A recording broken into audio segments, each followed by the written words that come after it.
Hi hello welcome to Blasters arena.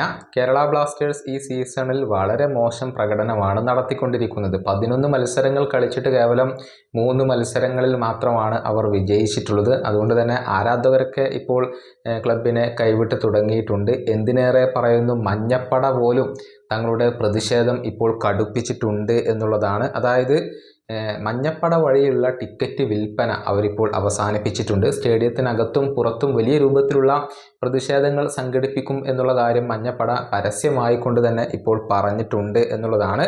ഇതുമായി ബന്ധപ്പെട്ടുകൊണ്ട് കുറച്ച് റൂമറുകൾ ഇപ്പോൾ പുറത്തേക്ക് വന്നിട്ടുണ്ട്. ഇത് കേവലം റൂമറുകൾ മാത്രമാണ് എന്നുള്ള കാര്യം ആവർത്തിച്ച് പറയട്ടെ, സ്ഥിരീകരണങ്ങൾ ഒന്നും ലഭിച്ചിട്ടില്ല. അതായത് കേരള ബ്ലാസ്റ്റേഴ്സ് ഒരു അടിയന്തര യോഗം ചേരാൻ സാധ്യതയുണ്ട്. മഞ്ഞപ്പടയുടെ പ്രതിനിധികളുമായി കേരള ബ്ലാസ്റ്റേഴ്സ് മാനേജ്മെന്റ് ചർച്ചകൾ നടത്താൻ സാധ്യതയുണ്ട് എന്നാണ് അറിയാൻ സാധിക്കുന്നത്. മറ്റൊരു റൂമർ ജനുവരി ട്രാൻസ്ഫർ ജാലകവുമായി ബന്ധപ്പെട്ടതുകൊണ്ടാണ്. അതായത് ജനുവരി ട്രാൻസ്ഫർ ജാലകത്തിൽ കേരള ബ്ലാസ്റ്റേഴ്സ് ഒന്നിലധികം താരങ്ങളെ കൊണ്ടുവരാൻ സാധ്യതയുണ്ട്. 2 സൈനിങ്ങുകൾ നടക്കാനാണ് സാധ്യതയുള്ളത്. താരങ്ങൾ പുറത്തു പോവാൻ സാധ്യത കുറവാണ്. എന്നാൽ ഇന്ത്യൻ താരങ്ങളെ കൊണ്ടുവരാനാണ് ബ്ലാസ്റ്റേഴ്സ് ശ്രമിക്കുക. പ്രധാനമായും ഡിഫൻസ് ശക്തിപ്പെടുത്താൻ വേണ്ടിയുള്ള ഒരു ശ്രമങ്ങളായിരിക്കും കേരള ബ്ലാസ്റ്റേഴ്സ് നടത്തുക.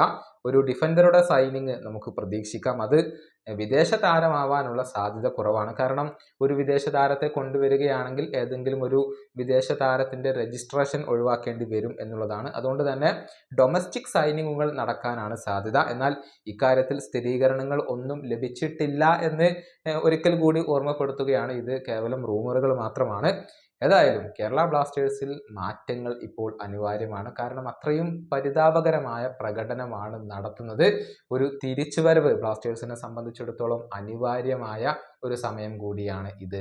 ഈ വീഡിയോയുടെ അവസാനിപ്പിക്കുന്നു. അടുത്ത വീഡിയോയുമായി വീണ്ടും കാണാം.